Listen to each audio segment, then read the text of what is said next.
বিসমিল্লাহির রহমানির রহিম। প্রিয় শিক্ষার্থীবৃন্দ, আসসালামু আলাইকুম। আশা করি সবাই ভালো আছো এবং সুস্থ আছো।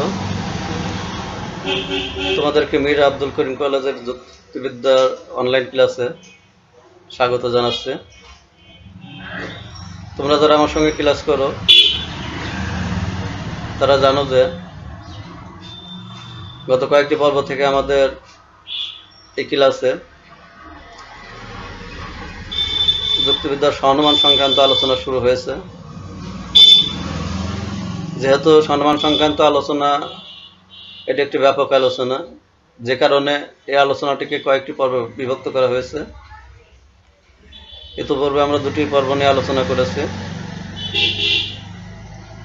আজকে আমরা সহনুমান নিয়ে আলোচনা করব। তোমরা যারা নতুন তাদের বোঝার সুবিধার্থে আজকের ক্লাসেও আমরা সহনুমানের গঠন সম্পর্কে আলোচনা করেছি। তাছাড়াও সহনুমানের ক্ষেত্রে মধ্যপদের ভূমিকা অত্যন্ত গুরুত্বপূর্ণ। সহনুমানের ক্ষেত্রে পদের ব্যাপ্যতা সংক্রান্ত আলোচনা অত্যন্ত গুরুত্বপূর্ণ এবং মধ্যপদ অত্যন্ত গুরুত্বপূর্ণ। এই সমস্ত বিষয় নিয়েও আমরা আলোচনা করেছি। আশা করি ক্লাসটি তোমরা মনোযোগ সহকারে লক্ষ্য করবা। তাহলে এসে শুরু করা যাক আজকের ক্লাস।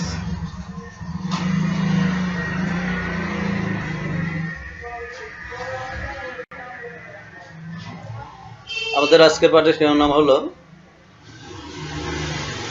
মাধ্যম অনুমান তথা সহনুমান। এর হলো তৃতীয় পর্ব।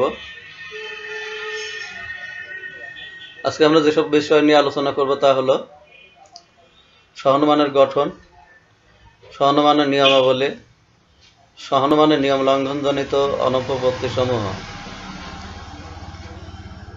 আজকের পাঠ থেকে তোমরা যা জানতে পারবে তা হলো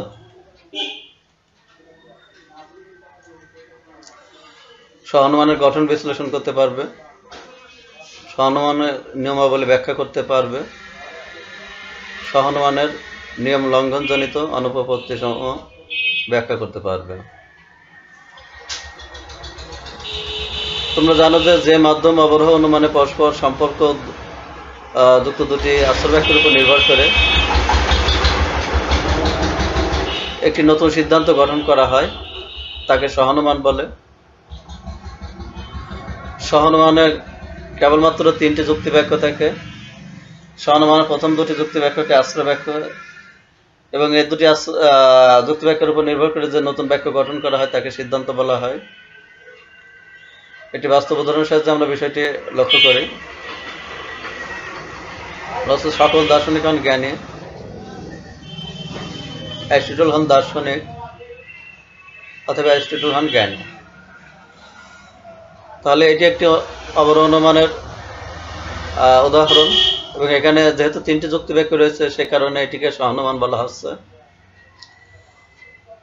সহানুমানে তিনটি যুক্তি বাক্য থাকে। এক্ষেত্রে হলো দুটি যুক্তি বাক্যের উপর নির্ভর করে একটি নতুন সিদ্ধান্ত গঠন করা হয়। যে দুটি যুক্তি বাক্যের উপর নির্ভর করে সিদ্ধান্ত গঠন করা হয় তাদের মধ্যে পারস্পরিক সম্পর্ক থাকা লাগে। আমরা জানি যে প্রতিটি যুক্তি বাক্যে মোট দুইটি করে পদ থাকে, যেমন উদ্দেশ্য পদ এবং বিধেয় পদ। সেই হিসাবে এই অনুমানটিতে মোট 6টি পদ রয়েছে, কিন্তু আমরা একটু লক্ষ্য করলে দেখব যে এই 6টির মধ্যে প্রতিটি পদ হলো দুইবার করে ব্যবহৃত হয়েছে। যেমন এখানে যে দার্শনিক, এই দার্শনিক, জ্ঞানী, অ্যারিস্টটল। তাহলে দেখা যাচ্ছে যে মূলত এখানে 3 ধরনের পদ রয়েছে। এই 3 ধরনের পদকে আমরা 3 ধরনের নামে অভিহিত করি। একটি হলো প্রধান পদ, অপ্রধান পদ এবং মধ্যপদ।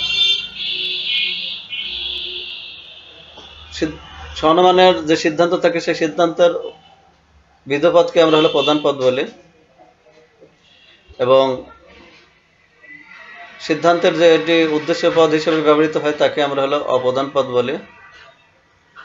এবং এক্ষেত্রে আরেকটি পদ রয়েছে যে পদটি হলো উভয় আসর বাক্যের মধ্যে সম্পর্ক তৈরি করে, বা অর্থাৎ উভয় আসর বাক্যে বিদ্যমান থেকে, মানে উভয় আসর বাক্যে উদ্দেশ্য বা বিধেয় হিসেবে ব্যবহৃত হয়ে দেখা যাচ্ছে যে প্রধান পদ এবং অপ্রধান পদের মধ্যে সম্পর্ক তৈরি করে, কিন্তু সেটা হলো সিদ্ধান্তে অনুপস্থিত থাকে। সেই ধরনের পদকে আমরা বলছি যে হলো মধ্যপদ। যেমন এই অনুমানের ক্ষেত্রে দার্শনিক হলো মধ্যপদ, কেননা এই দার্শনিক পদটি হলো এই বাক্যেও রয়েছে, এই বাক্যে রয়েছে, এবং এই বাক্যে উদ্দেশ্য ব্যবহৃত হয়ে এই বিধের সঙ্গে সম্পর্ক তৈরি করেছে, এবং দ্বিতীয় বাক্য হলো বিধেয় হিসেবে ব্যবহৃত হয়ে এই উদ্দেশ্যের সঙ্গে সম্পর্ক তৈরি করেছে। এভাবে এই পদটির সঙ্গে উদ্দেশ্য প্রধান পদ এবং অপ্রধান পদ এই পদটির সাথে হলো এই বাক্যের বিধেয় পদ এবং হলো এই বাক্যের হলো উদ্দেশ্য পদের সঙ্গে সম্পর্ক তৈরি হওয়ার ফলে আমরা নতুন একটি সিদ্ধান্ত গঠন করতে পেরেছি, যেটি হলো যে অ্যারিস্টটল হল জ্ঞানী। এখন আমরা বলছি যে হলো সিদ্ধান্তের যে পদটি হলো বিধেয় হিসেবে ব্যবহৃত হয় তাকে আমরা প্রধান পদ বলছি, এবং যেটি হলো উদ্দেশ্য হিসেবে ব্যবহৃত হয় তাকে আমরা অপ্রধান পদ বলছি, এবং আর যে পদটি হলো উভয় আশ্রয় বাক্যের মধ্যে বিদ্যমান থেকে এদের মধ্যে সম্পর্ক তৈরি করে কিন্তু সিদ্ধান্ত অনুপস্থিত থাকে তাকে আমরা হলো বলছি মধ্যপদ। তাহলে দেখা যাচ্ছে যে প্রতিটি সমান মোট 3টি পদ রয়েছে, প্রধান পদ, অপ্রধান পদ এবং মধ্যপদ। এবং এই প্রধান পদ যে বাক্যে থাকে তাকে আমরা বলছি যে প্রধান আশ্রয় বাক্য, অপ্রধান পদ যে বাক্যে থাকে তাকে আমরা বলছি যে অপ্রধান আশ্রয় বাক্য, এবং যে আর হলো এই দুটি বাক্যের উপর নির্ভর করে যে নতুন বাক্যটি গঠন করা হচ্ছে তাকে আমরা বলছি সিদ্ধান্ত। যেহেতু এই অনুমানের ক্ষেত্রে হলো জ্ঞানী, এটি হলো প্রধান পদ, এই জ্ঞানী যে বাক্যের মধ্যে রয়েছে এই প্রথম বাক্যের মধ্যে রয়েছে, যার ফলে এই প্রথম বাক্যটাকে বলছে আমরা প্রধান আশ্রয় বাক্য। এবং অ্যারিস্টটল এই অনুমানের ক্ষেত্রে হলো অপ্রধান পদ, তাহলে অপ্রধান পদ হলো যেহেতু দ্বিতীয় আশ্রয় বাক্য রয়েছে, যে কারণে আমরা এই দ্বিতীয় আশ্রয় বাক্যটিকে বলছি অপ্রধান আশ্রয় বাক্য। এই দুটি বাক্যকে আশ্রয় বাক্য কেন বলা হচ্ছে? যেহেতু এই দুটি বাক্যের উপর নির্ভর করে সিদ্ধান্ত গঠন করা হয়েছে, অর্থাৎ এই দুটি বাক্যকে আশ্রয় করে এই নতুন একটি বাক্য গঠন করা হয়েছে, যার ফলে এই প্রথম বাক্য এবং দ্বিতীয় বাক্য এই দুটিকে বলছে আশ্রয় বাক্য। এবং যাদের মধ্যে প্রধান পদ আছে তাকে আমরা বলছি হলো প্রধান আশ্রয় বাক্য, এবং যে বাক্যের মধ্যে অপ্রধান পদ রয়েছে তাকে বলছি আমরা অপ্রধান আশ্রয় বাক্য। সেগুলো খেয়াল করি। কি বলা হচ্ছে যে এ যুক্তি বাক্য হলো সকল মানুষ হয় মরণশীল। আমরা জানি যে হলো এ যুক্তি বাক্য হলো সার্বিক সদর্থক যুক্তি বাক্য, অর্থাৎ এই যুক্তি বাক্যের উদ্দেশ্য পদে সম্পন্ন ব্যক্তত্ব সম্পর্কে বিধেয় পদে যে কথাটি বলা হবে, যেমন এক্ষেত্রে মরণশীল, এই মরণশীল কথাটাকে স্বীকার করা হবে। তা এক্ষেত্রে হলো সংযোজক হয়, এই হয় দ্বারা আমরা কি করি? স্বীকার করি। কি স্বীকার করছি? মরণশীল কথাটা। মরণশীল কথাটা কার সম্পর্কে স্বীকার করছি? এই মানুষ সম্পর্কে। এবং এখানে কি করছি আমরা? সম্পূর্ণ মানুষ সম্পর্কে কিন্তু এই মরণশীল কথাটাকে স্বীকার করা হচ্ছে, যে কারণে এ যুক্তি বাক্যের এই উদ্দেশ্য পদটি কি হয়েছে? ব্যাপ্য হয়েছে। এখন যদি আমরা বিধেয় পদের কথা ভাবি, তাহলে দেখা যাচ্ছে যে এই বিধেয় পদটি কিন্তু ব্যাপ্য হয়নি। এর কারণ কি? মরণশীল বলতে শুধু কিন্তু মানুষই বোঝায় না, জীব মাত্রই হলো মরণশীল, এবং মানুষ হলে জীবের অন্তর্গত একটি অংশ। সুতরাং মরণশীলের যে ব্যক্তত্ব এটি কিন্তু সম্পূর্ণরূপে এখানে প্রকাশ পায়নি, যে কারণে এই মরণশীল পদটি হলো এই ক্ষেত্রে কি হয়েছে? এই ক্ষেত্রে হলো অব্যাপ্য হয়েছে। এবং আমরা যদি আয় বাক্যের কথা বিবেচনা করি তাহলে দেখা যাচ্ছে যে এখানে কি হচ্ছে? যে বলা হচ্ছে যে কিছু ফুল হয় সাদা। এখানে কিছু ফুল সম্পর্কে সাদা কথাটিকে স্বীকার করা হচ্ছে। তার মানে কিছু ফুল যখন বলা হচ্ছে তাহলে এখানে কিন্তু ফুলের সম্পূর্ণ ব্যক্তত্ব প্রকাশ পায়নি। যদি সকল ফুল বলা হতো তাহলে হয়তো ফুলের সম্পূর্ণ ব্যক্তত্ব প্রকাশ পেত। যেহেতু মানে ফুলের অংশবিশেষের কথা উল্লেখ করা হয়েছে বা অংশবিশেষ সম্পর্কে বিষয়টিকে বিধেয় পদকে স্বীকার করা হয়েছে, যে কারণে এই ক্ষেত্রে উদ্দেশ্য পদটি হলো অব্যাপ্য হয়েছে। অর্থাৎ উদ্দেশ্য পদ তার সম্পূর্ণ ব্যক্তত্ব প্রকাশ না করার কারণে এটি হলো অব্যাপ্য হয়েছে। এবার আমরা বিধেয় পদের কথা যদি আমরা বিবেচনা করি তাহলে দেখা যাচ্ছে যে সাদা কি কেবলমাত্র হলো ফুলই হয়? তা নয় কিন্তু। সাদা ফুল ছাড়াও আরো অনেক বিষয় হতে পারে। সাদা কাগজ হতে পারে, সাদা যে কোনো জিনিস হতে পারে, যে কোনো বস্তু, যে সাদা কাপড় হতে পারে, বা অন্যান্য বিষয় হতে পারে। তাহলে দেখা যাচ্ছে যে সাদার যে ব্যক্তত্ব সেটি কিন্তু এক্ষেত্রে হলো সম্পূর্ণরূপে প্রকাশ পায়নি, অর্থাৎ সাদার আংশিক ব্যক্তত্ব প্রকাশ পেয়েছে, যে কারণে এক্ষেত্রে বিধপদটি কি হয়েছে? অব্যাপ্য হয়েছে। তাহলে অব্যাপ্য কেন হলো? যে সাদার যে ব্যক্তত্ব বা বিধপদের যে ব্যক্তত্ব প্রকাশ করার কথা সেটা এখানে এই ক্ষেত্রে কিন্তু প্রকাশ হয়নি, কেননা সাদা ফুল ছাড়াও আরো অন্যান্য বস্তুও হয়। যেহেতু আংশিক ব্যক্তত্ব প্রকাশ পেয়েছে, যে কারণে এই ক্ষেত্রে হলো বিধপদটি হলো অব্যাপ্য। এখন যদি আমরা ই যুক্তি ব্যাখ্যার কথা বিবেচনা করি, তাহলে দেখা যাচ্ছে যে ই যুক্তি ব্যাখ্যা বলা হচ্ছে যে কোনো জীব নয় অমর, অর্থাৎ জীব সম্পর্কে অমর কথাটাকে অস্বীকার করা হচ্ছে। এখন প্রশ্ন হলে সেটি সাংশিকভাবে না সম্পূর্ণভাবে? কোনো জীব নয় অমর এই কথা দ্বারা কিন্তু আমরা সম্পূর্ণভাবেই অস্বীকার করি, তাই না? তাহলে জীব বলতে যা বোঝায় তার কেউই কিন্তু অমর না। এখন যেহেতু সম্পূর্ণ জীব কি বলে জীবের সম্পূর্ণ ব্যক্তত্ব প্রকাশ পেয়েছে, সে কারণে এই ক্ষেত্রে উদ্দেশ্য পদটি কি হয়েছে? ব্যাপ্য হয়েছে। আচ্ছা, এখন বলা হচ্ছে যে অমর, অমর কথাটা জীবের ক্ষেত্রেই প্রযোজ্য হয়। আচ্ছা, কিন্তু দেখা এই ক্ষেত্রে আমাদের আরেকটি বিষয় বিবেচনা করতে হবে, সেটি হলো যে যখন আমরা কোনো কিছু অস্বীকার করি, আমাদের এই যুক্তি ব্যাখ্যা কি করা হচ্ছে? জীব সম্পর্কে অমর কথাটাকে অস্বীকার করা হচ্ছে। এখন যখন আমরা কোনো কিছু অস্বীকার করি, তখন কিন্তু সেটা সম্পূর্ণ অর্থেই অস্বীকার করি, সেটি সম্পূর্ণ বিষয় হোক আর হলো আংশিক বিষয় হোক। এই যে আমরা অমর বিষয়টিকে অস্বীকার করছি এই ক্ষেত্রে সম্পূর্ণ জীব সম্পর্কে, তার মানে কি এই জীবের সঙ্গে অমর কথাটির কোনো রকমই সম্পর্ক নেই। যদি এক্ষেত্রে হলো সম্পর্ক স্বীকার করা হতো, তাহলে আমাদের প্রশ্ন থাকতো যে সেটা আংশিকভাবে স্বীকার করা হচ্ছে নাকি পূর্ণভাবে স্বীকার করা হচ্ছে। যেহেতু এক্ষেত্রে অস্বীকার করা হচ্ছে, অস্বীকার করার অর্থ হলো সেটা সম্পূর্ণরূপে অস্বীকার করা, যার ফলে এই ক্ষেত্রে কিন্তু অমর এই পদটি হলো ব্যাপ্য হয়েছে, যে কারণে এই যুক্তি বাক্যের বিধেয় পদ কি হলো? ব্যাপ্য। আমরা আবার খেয়াল করি, আমরা কি করলাম যে বলছে যে কোনো জীব নয় অমর, এটি হলো ই যুক্তি বাক্য। এই যুক্তি বাক্যের উদ্দেশ্য পদের সম্পূর্ণ ব্যক্তত্ব সম্পর্কে অমর কথাটাকে অস্বীকার করা হচ্ছে, বিধপদকে অস্বীকার করা হচ্ছে। যেহেতু এর সম্পূর্ণ ব্যক্তত্ব সম্পর্কে অস্বীকার করা হচ্ছে, সে কারণে এখানে কিন্তু তার সম্পূর্ণ ব্যক্তত্ব প্রকাশ পেয়েছে, আর সম্পূর্ণ ব্যক্তত্ব প্রকাশ করার কারণে কিন্তু এটি হলো ব্যাপ্য পদ। আবার অমর কথাটিকে যেহেতু অস্বীকার করা হচ্ছে, অস্বীকার কিন্তু সম্পূর্ণ অর্থেই অস্বীকার করা হয়, যে কারণে এই অমর এই পদটি বা ই যুক্তি বাক্যের বিধেয় পদটি হলো ব্যাপ্য। এখন যদি আমরা ও যুক্তি বাক্য খেয়াল করি, তাহলে দেখবো যে এখানে বলা হচ্ছে যে কিছু কিছু পশু নয় হিংস্র, অর্থাৎ এই ক্ষেত্রে উদ্দেশ্য পদের কিন্তু আংশিক ব্যক্তত্ব প্রকাশ পেয়েছে।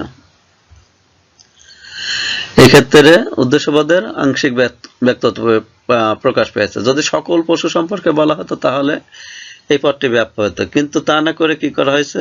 এখানে কিছু পশুর কথা বলা আছে, আর কিছু পশু হলো বিশেষ বিষয়, যে কারণে যেহেতু এখানে আংশিক ব্যক্তত্ব প্রকাশ পেয়েছে, সে কারণে হলো ও যুক্তি বাক্যের উদ্দেশ্য পদ ব্যাপ্য হয়নি, অর্থাৎ এটি হলো অব্যাপ্য। আবার এই উদ্দেশ্য পদকে আবার কি করা হচ্ছে? অস্বীকার করা হচ্ছে।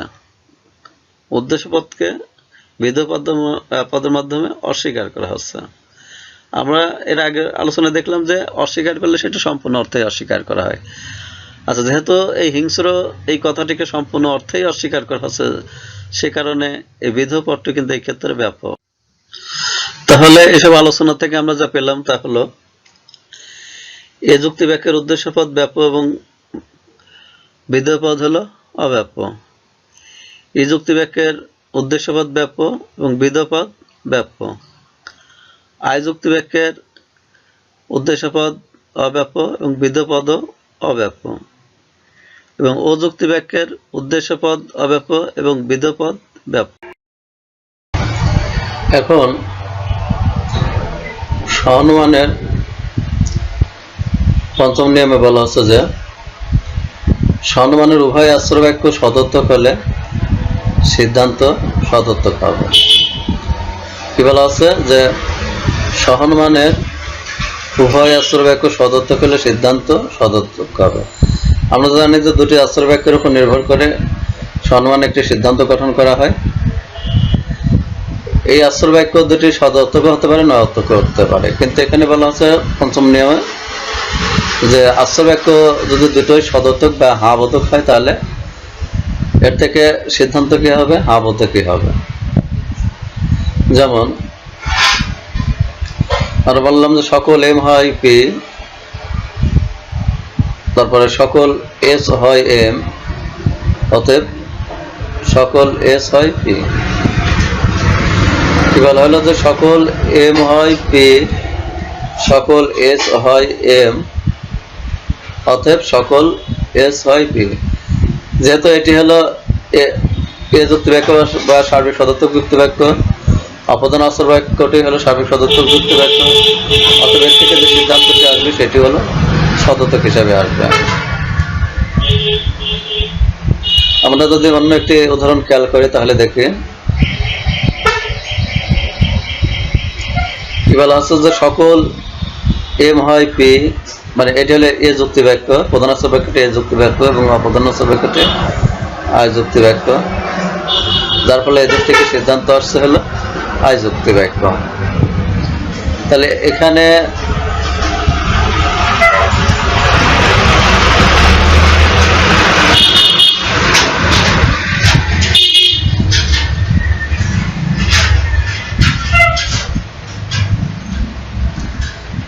এই সহানুমানে যেহেতু প্রধান আশ্রয় বাক্য এবং অপ্রধান আশ্রয় বাক্য দুটি হলো সদর্থক, যার ফলে এদের উপর নির্ভর করে যে সিদ্ধান্ত অনুমিত হয়েছে সেটি হলো সদর্থক, অর্থাৎ হা বোধক।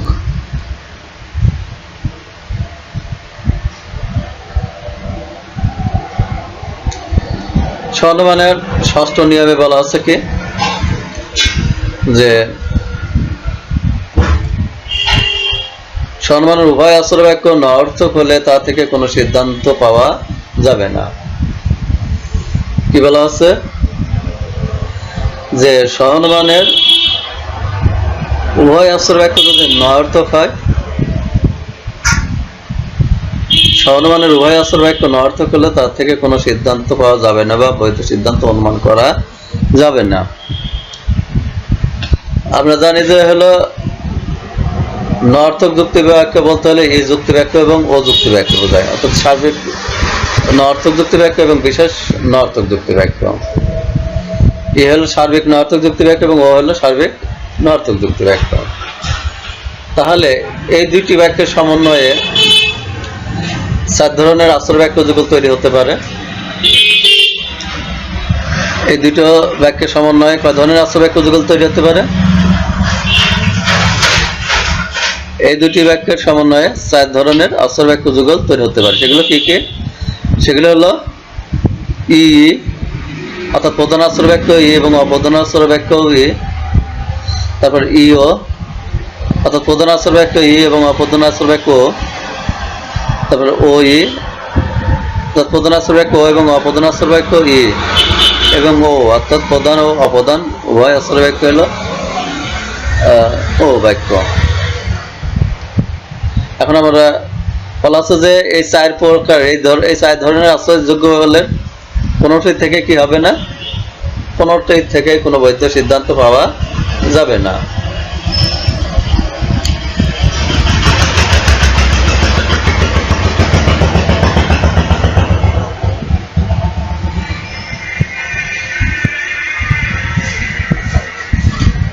যেমন আমরা যদি এই উদাহরণটি লক্ষ্য করি,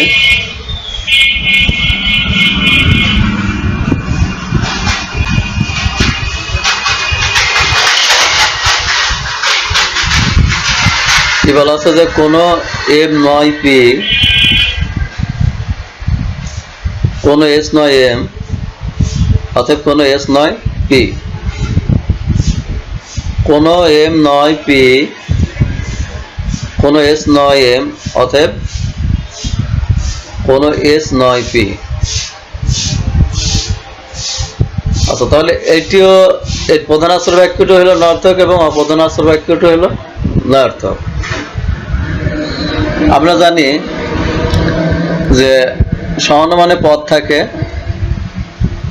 প্রধান পদ, অপ্রধান পদ এবং মধ্যপদ, এবং এই মধ্যপদের সঙ্গে প্রধান পদের এবং অপ্রধান পদের সম্পর্ক থাকার কারণে এই প্রধান পদ এবং অপ্রধান পদের মধ্যে একটি সম্পর্ক তৈরি হয়।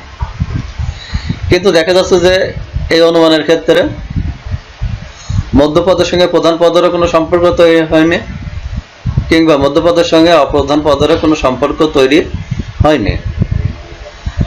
এখন যদি মধ্যপদের সঙ্গে উভয় পদের কোনো সম্পর্ক তৈরি না হয়, তাহলে কিন্তু বৈধভাবে এই প্রধান এবং অপ্রধান পদের মধ্যে কোনো সম্পর্ক তৈরি করা সম্ভব না। যার কারণে এই ক্ষেত্রে কিন্তু এই যে সিদ্ধান্তে কিন্তু উভয় পদের মধ্যেকার সম্পর্ক অস্বীকার করা হয়েছে।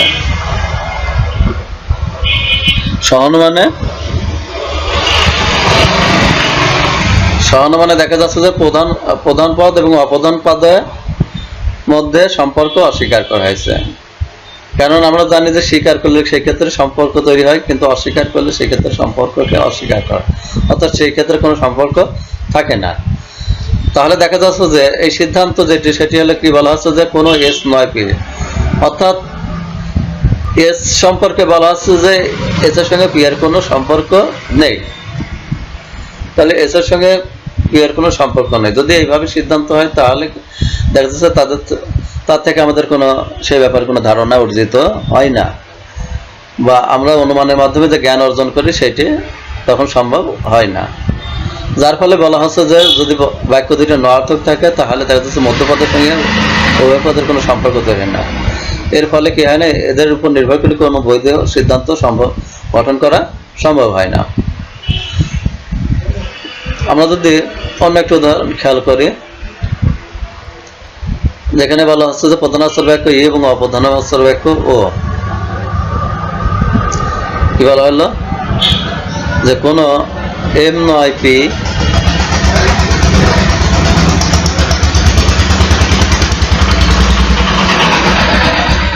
কিছু এস নয় এম, অতএব কিছু এস নয় পি। তাহলে দেখা যাচ্ছে যে এই ক্ষেত্রেও কিন্তু মধ্যপদের সঙ্গে প্রধান পদ এবং অপ্রধান পদের কোনো সম্পর্ক তৈরি হয়নি।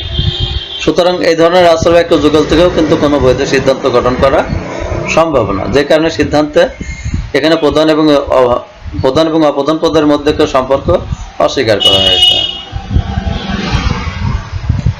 তাহলে দেখা যাচ্ছে যে এই ধরনের আশ্রয় বাক্য যুগলে কি হয়, মধ্যপদের সাথে প্রধান পদ এবং অপ্রধান পদের মধ্যে কোনো সম্পর্ক তৈরি হয় না, যার ফলে কোনো বৈধ সিদ্ধান্ত গ্রহণ করা সম্ভব হয় না। আমরা যদি আরো অন্য উদাহরণ খেয়াল করি, তাহলে কি বলা আছে যে কিছু এম নয় পি, কোনো এস নয় এম, অতএব কিছু এস নয় পি। তাহলে এই ক্ষেত্রেও দেখা যাচ্ছে যে আমাদের হলো মধ্যপদের সঙ্গে প্রধান পদ কিংবা অপ্রধান পদের কোনো সম্পর্ক তৈরি হয়নি। মধ্যপদের সঙ্গে অপ্রধান পদের কোনো সম্পর্ক তৈরি হয়নি, যে কারণে কি হবে না, এর থেকে কোনো বৈধ সিদ্ধান্ত গঠন করা সম্ভব হবে না।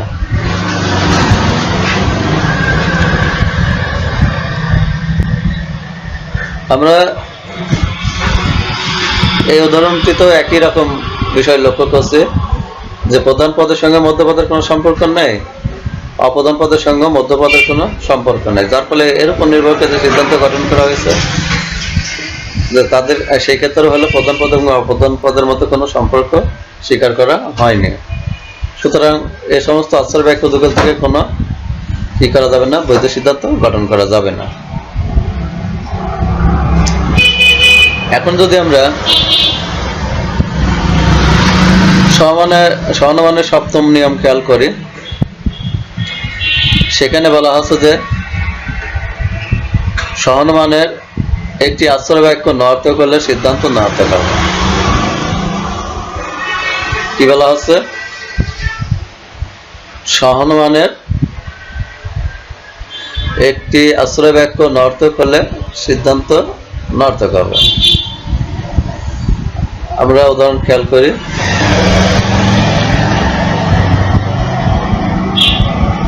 এক্ষেত্রে প্রধান আশ্রয় বাক্যটি হলো এ যুক্তি বাক্য। কি বলা হচ্ছে? যে সকল পি হয় এম, কোনো এস নয় এম, অতএব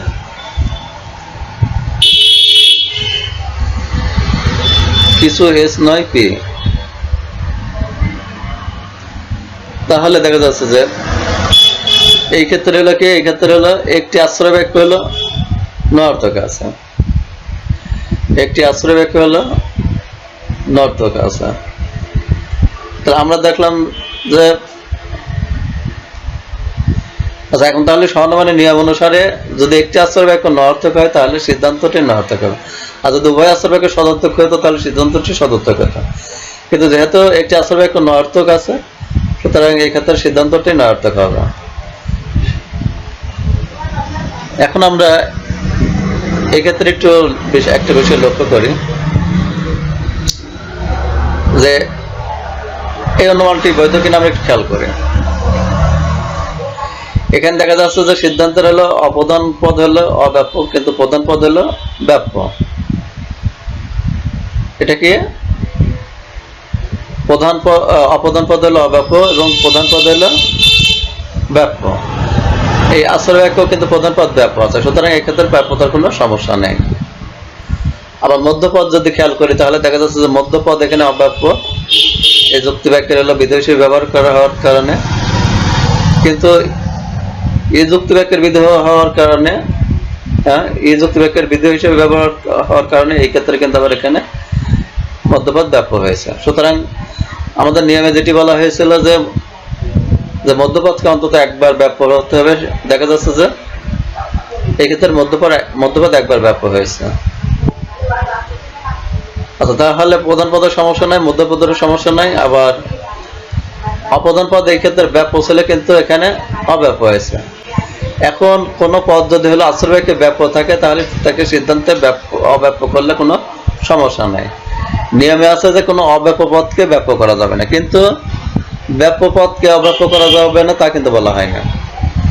যে কারণে এই অপ্রধান পদ আশ্রয় বাক্যে অব্যাপ্য থাকার পরও এখানে আশ্রয় বাক্যে ব্যাপ্য থাকার পরও সিদ্ধান্তে অব্যাপ্য করা হয়েছে, তাতে কোনো সমস্যা হয়নি, যার ফলে এটি একটি বৈধ অনুমান হিসাবে পরিগণিত হয়েছে।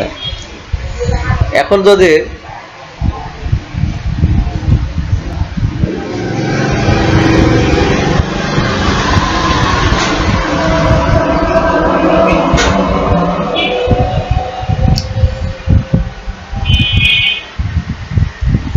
এক্ষেত্রে যদি আমরা হলো কোনো এস নয় পি সেটিও বলতাম তাহলে কিন্তু সেটি বৈধ হইত। এই অনুমানের ক্ষেত্রে যদি আমরা এই প্রধান পদকে যদি ব্যাপ্য আকারেও দেখাতাম যে কোনো এস নয় পি, তাহলে কিন্তু সেই ক্ষেত্রে বৈধ হইত, যেহেতু প্রধান পদ হইলো এখানে হলে ব্যাপ্য রয়েছে। তাহলে দেখা যাচ্ছে যে কোনো পদ যদি আশ্রয় বাক্যে ব্যাপ্য থাকে তাহলে তাকে আমরা সিদ্ধান্ত অব্যাপ্য করতে পারি, ব্যাপ্য করতে পারি। এতে এই ক্ষেত্রে হলো সিদ্ধান্তের বৈধতার কোনো সমস্যা নেই, বা এই ক্ষেত্রে সহনমানের কোনো নিয়ম লঙ্ঘিত হয় না। যদি আমাদের ব্যাপ্য করা সম্ভব হয় তাহলে আমরা এই ক্ষেত্রে ব্যাপ্য করবো, আর যদি ব্যাপ্য করা না সম্ভব হয় তাহলে সেক্ষেত্রে অব্যাপ্য করবো, তাদের কিন্তু কোনো সমস্যা নেই। আর এখন আমরা যদি অন্য একটি উদাহরণ খেয়াল করি, সেটিকে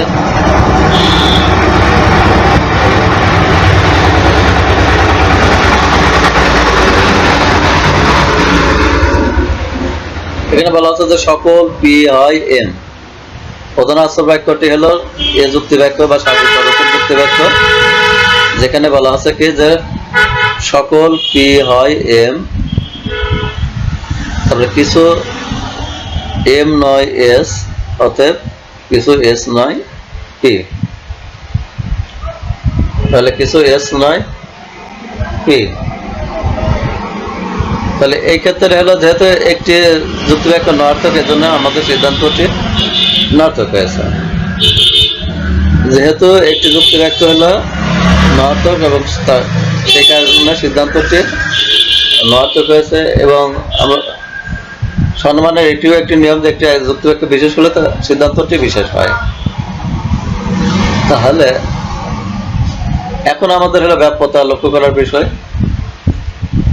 যেখানে হলো কি হলো ব্যাপ্য আছে কিন্তু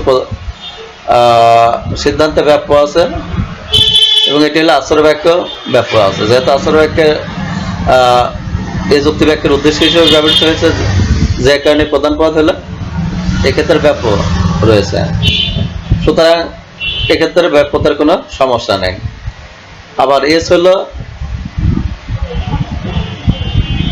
আশ্রয় বাক্য হলো ব্যাপ্য রয়েছে কিন্তু সিদ্ধান্তে ব্যাপ্য করা আছে, তাতেও কোনো সমস্যা নেই। স্বর্ণমানের পরের নিয়মে যেটি বলা হচ্ছে, কি বলা হচ্ছে যে একটি আশ্রয় বাক্য বিশেষ হলে সিদ্ধান্ত বিশেষ হবে। স্বর্ণমানের একটি আশ্রয় বাক্য বিশেষ হলে সিদ্ধান্ত বিশেষ হবে। আমরা জানি যে স্বর্ণমান দুইটি আশ্রয় বাক্য থাকে, একটি প্রধান আশ্রয় বাক্য এবং আরেকটি অপ্রধান আশ্রয় বাক্য। এই বাক্য দুইটির যে কোনো একটি যদি বিশেষ হয় তাহলে তার সিদ্ধান্তটি কি হবে? বিশেষ হবে। যেমন এক্ষেত্রে আমাদের হলো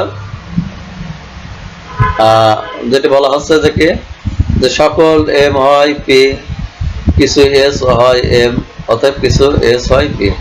যেহেতু এক্ষেত্রে হলো অপ্রধান আশ্রয় বাক্যটি হলো বিশেষ, যে কারণে সিদ্ধান্ত বাক্যটি বিশেষ হয়েছে। এবং উভয় বাক্য যেহেতু সদর্থক, এর কারণে সিদ্ধান্তটি সদর্থক, অর্থাৎ বিশেষ সদর্থক। বিশেষ সদর্থক বলতে হলো এক্ষেত্রে আই যুক্তি বাক্য বোঝায়, যে কারণে আমাদের সিদ্ধান্তটি আই বাক্য হয়েছে।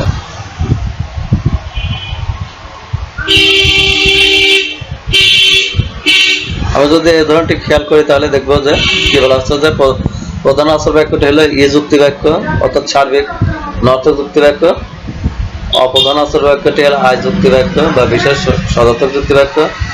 এখন যেহেতু এখানে হলো একটি যুক্তি বাক্য হলো বিশেষ, যে কারণে সিদ্ধান্তটি বিশেষ হয়েছে। এবং বিশেষ মানে একটি যুক্তি বাক্য হলো বিশেষ, এই কারণে সিদ্ধান্তটি বিশেষ হবে। এবং অন্য আরেকটি যুক্তি বাক্য হলো দেখা যাচ্ছে যে নর্থক, অর্থাৎ এখানে দুইটি বিষয় আছে। এখানে স্বর্ণমানের দুইটি নিয়মের ব্যাপার আছে। স্বর্ণমানে বলা হয়েছে যে একটি বাক্য যদি নর্থক হয় তাহলে সিদ্ধান্তটি নর্থক হবে, এবং একটি যুক্তি বাক্য বিশেষ হয় তাহলে সিদ্ধান্তটি বিশেষ হবে। অর্থাৎ এই ক্ষেত্রে বিশেষ নর্থক, বিশেষ নর্থক বলতে ও যুক্তি বাক্য বোঝায়, বিশেষ নর্থক যুক্তি বাক্য বলতে ও যুক্তি বাক্য বোঝায়। যে কারণে হলো এই ই এবং আই আশ্রয় বাক্য যুগল থেকে সিদ্ধান্ত হিসাবে ও গ্রহণ করা হয়েছে। এক্ষেত্রে ব্যাপ্যতার কোনো সমস্যা হয়েছে কিনা আমরা একটু লক্ষ্য করি। এখানে দেখা যাচ্ছে যে যেহেতু অপ্রধান পদ অব্যাপ্য, সুতরাং এটি আশ্রয় বাক্যে ব্যাপ্য বা অব্যাপ্য উভয় থাকতে পারে, তাতে কোনো সমস্যা নেই। কিন্তু প্রধান পদ হলো ব্যাপ্য, প্রধান পদ ব্যাপ্য সিদ্ধান্তে, এবং প্রধান পদ আশ্রয় বাক্য ব্যাপ্য, সুতরাং এক্ষেত্রে ব্যাপ্যতার কোনো সমস্যা নেই। সুতরাং এটি একটি বৈধ সহনমান। প্রিয় শিক্ষার্থীবৃন্দ, আশা করি এতক্ষণ তোমরা মনোযোগ সহকারে ক্লাসটি লক্ষ্য করেছো। আজকের এই আলোচনা থেকে তোমরা কতটুকু জানতে পারলে বা বুঝতে পারলে, এসো তার একটা মূল্যায়নের ব্যবস্থা করি।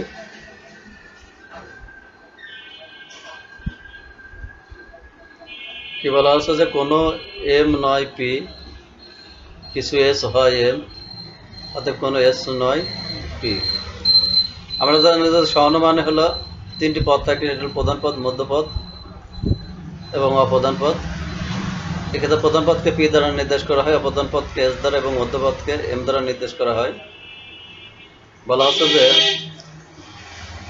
এই অধ্যাপকটি যে ধরনের অনুপপত্তি নির্দেশ করছে তা হলো অবৈধ প্রধান পদজনিত অনুপপত্তি, অবৈধ অপ্রধান পদজনিত অনুপপত্তি, অব্যাপ্য মধ্যপদজনিত অনুপপত্তি নিচের কোনটি সঠিক?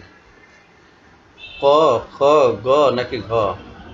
কত বলা হচ্ছে যে অবৈধ প্রধান পদজনিত অনুপপত্তি, কত বলা হচ্ছে যে অবৈধ অবদান পদজনিত অনুপপত্তি, গতে বলা হচ্ছে অব্যাপ্য মধ্যপদজনিত অনুপপত্তি, এবং ঘতে বলা হচ্ছে নাকি এদের তিনটাই সঠিক। এখন আমরা জানি যে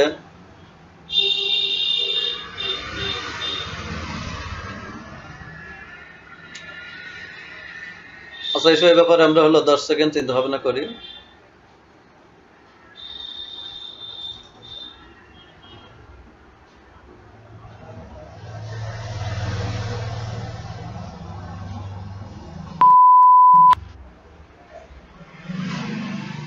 আশা করি এক্ষেত্রে তোমরা সঠিক উত্তরটি চিহ্নিত করতে পেরেছ। এসব মিলিয়ে দেখা যাক।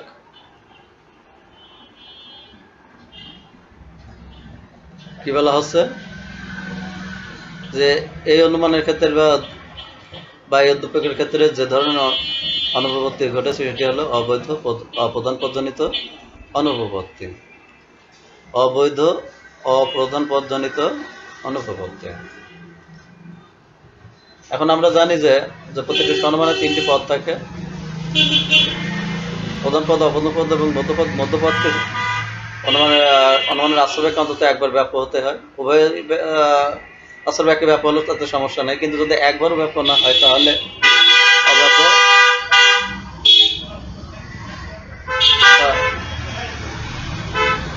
অব্যাপ্য মধ্যপদজনিত অনুপপত্তি হয়। এখন আমরা দেখছি যে মধ্যপদ প্রধান আশ্রয় বাক্যে ব্যাপ্য হয়েছে, কিন্তু অপ্রধান আশ্রয় বাক্যে অব্যাপ্য হয়েছে। এতে কোনো সমস্যা নেই, যেহেতু উভয় আশ্রয় বাক্যে অন্তত একবার ব্যাপ্য হতে হবে। সুতরাং প্রধান আশ্রয় বাক্যে যেহেতু একবার ব্যাপ্য হয়েছে, তাহলে দেখা যাচ্ছে যে এক্ষেত্রে মধ্যপদের ব্যাপ্যতার কোনো সমস্যা নেই। এখন আরেকটি নিয়মে বলা হচ্ছে যে কোনো অব্যাপ্য পদকে সিদ্ধান্তে ব্যাপ্য করা যাবে না।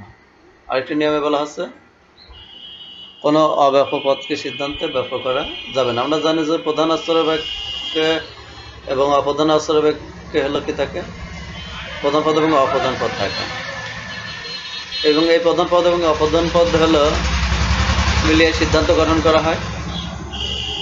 তাহলে প্রধান পদ কিংবা অপ্রধান পদ যদি আশ্রয় বাক্যে অব্যাপ্য থাকে তাহলে তাকে সিদ্ধান্ত ব্যাপ্য করা যাবে না। আমাদের এক্ষেত্রে কি ঘটেছে যে প্রধান পদ হলো আশ্রয় বাক্যে ব্যাপ্য রয়েছে, প্রধান পদ আশ্রয় বাক্যে ব্যাপ্য রয়েছে, সুতরাং সিদ্ধান্তে ব্যাপ্য হলে সমস্যা নাই।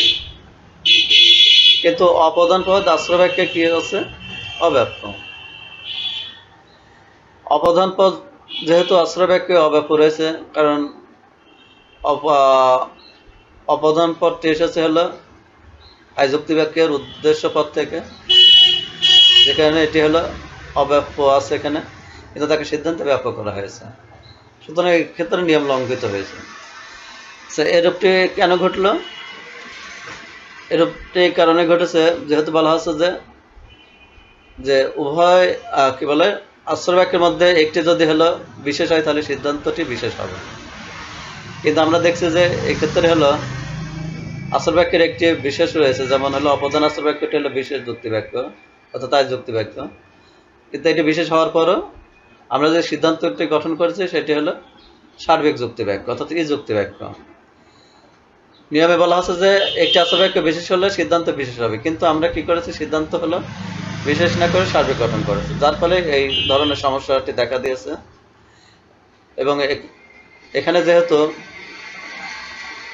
অব্যাপ্য অপ্রধান পদকে সিদ্ধান্তে ব্যাপ্য করা হয়েছে, যার কারণে এক্ষেত্রে অবৈধ অপ্রধান পদজনিত অনুপপত্তি ঘটেছে।